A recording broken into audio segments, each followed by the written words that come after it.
Hey everybody, it's me, Albatross. Let's just get straight into it today because I was on a roll and I had to start the recording all over. So let's just get straight into it. Big Pharma, what is it doing with our children? And should we stop it? Do we need to stop it? Is it a problem? Is it a problem that we see all these healthy children being put on medications?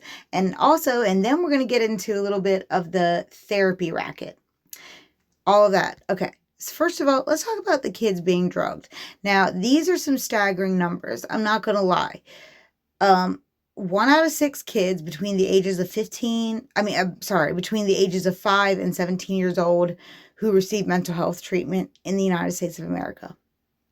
Now, I know a lot of people try to blame it on parents or on circumstances, but I would like to remind you that all throughout the history of mankind, our children are tough. They've had to endure quite a bit throughout history, throughout wars, throughout displacement, throughout this and that and the other. So I don't fully buy that it's just the parents. No, there's something else going on here.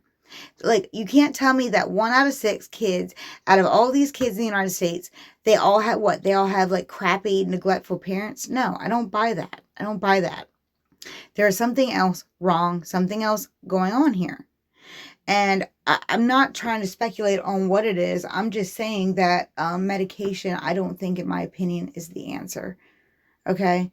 But despite that, at least 1 in 12 children take psychiatric drugs.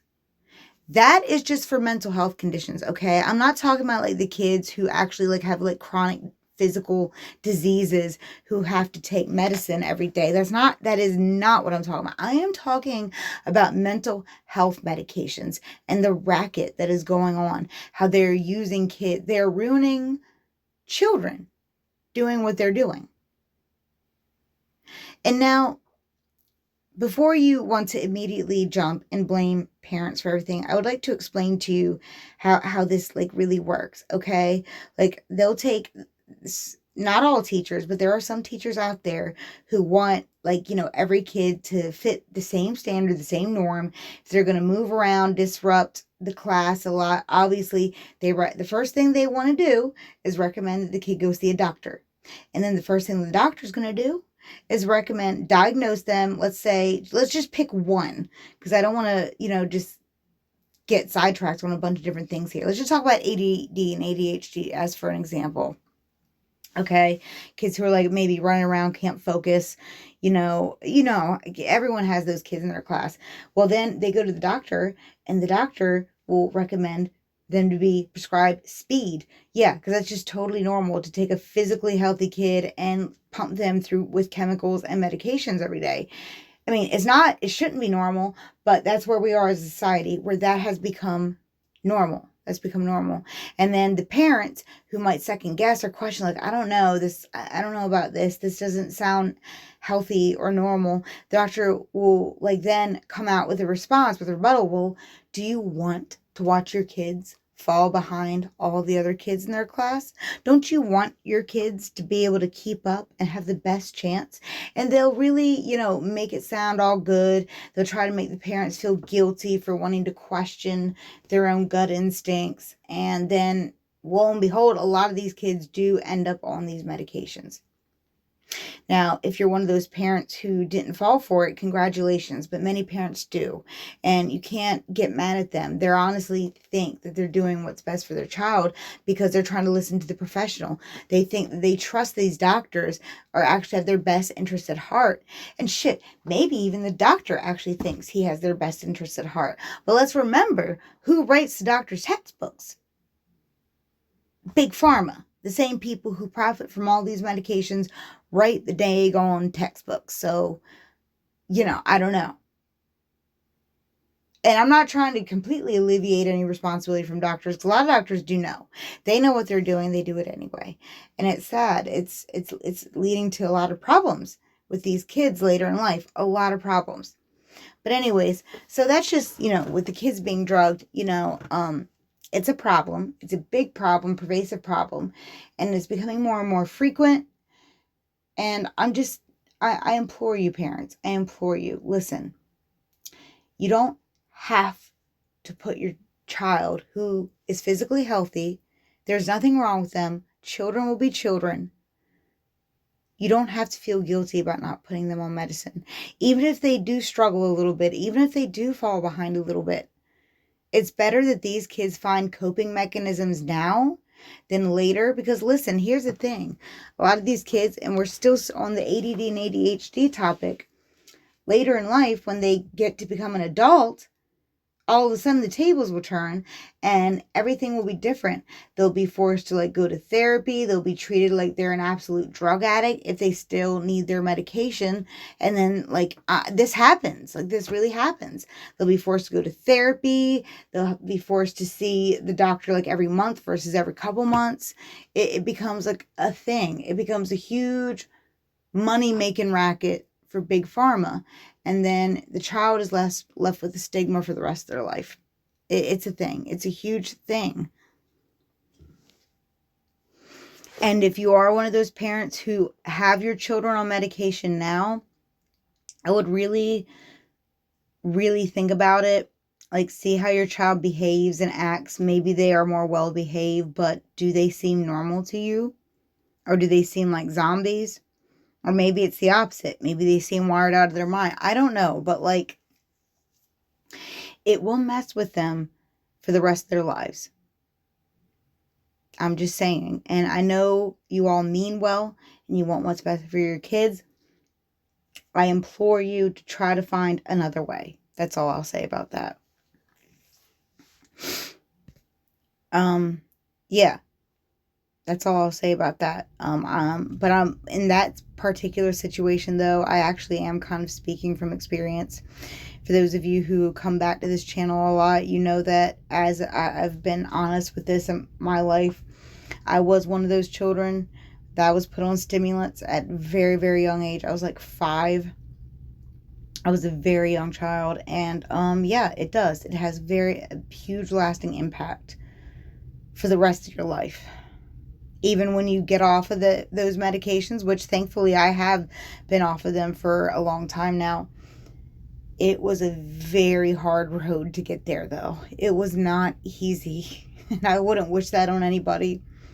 So I really am speaking from experience as far as that's concerned. Anywho, let's move on to the next thing. The therapy racket. Nearly a quarter of Americans see a therapist, and nearly half claim that they're going to be starting to see a therapist within the next year. And this is just complete speculation here. I don't have any evidence to back this up. This is my total speculation. I'm just saying, if I put myself in the shoes of someone, let's say I want to run my own deep state racket. Let's say I want to control the world. I want to learn about people. I want to control people. The therapy racket would be the best way to do it. Think about it. You kill so many birds with one stone through the therapy racket. And not only you're making a boatload of money, you're collecting all your intel. There's all your intel. And plus you're giving these people advice on how to live their lives. And so many people these days are seeing therapists. So it's if I were the CIA or whoever, hello, that's your in. That is your in to not just, collecting intelligence, but also forcing intelligence. And I honestly believe that's why the therapy is being pushed super hard. And listen, I know I'm going to get a lot of backlash for this, but listen, this is also kind of an experience thing. And I'll tell you why in a second.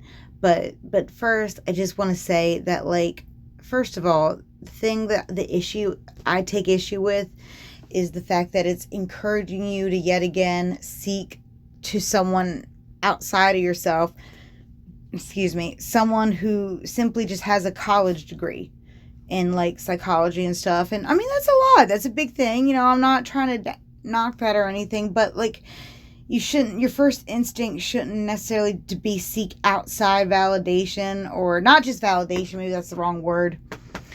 But I think it just encourages people to take the focus off of working on themselves and seeking and figuring it out for themselves.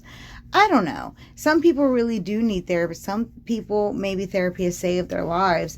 Listen, I've had 10 15 different therapists. I've had so many therapists, and I've only ever had one therapist that actually gave me useful advice that helped me, and she ended up getting fired. Yeah, it was crazy. It was crazy. So yeah, that's what I'm saying. Just be careful with the therapy thing. Like I don't know. I don't necessarily trust it fully. I know that there's good therapists out there who truly want to help and truly want to, make a difference in people's lives and everything.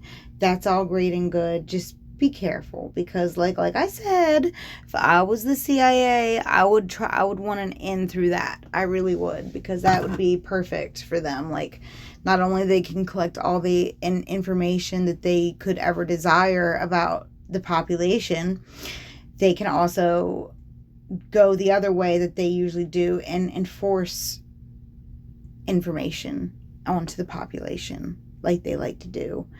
You know what I mean? I don't know. That's just, I think it's something that's really worth looking into. That's all I'll say about that.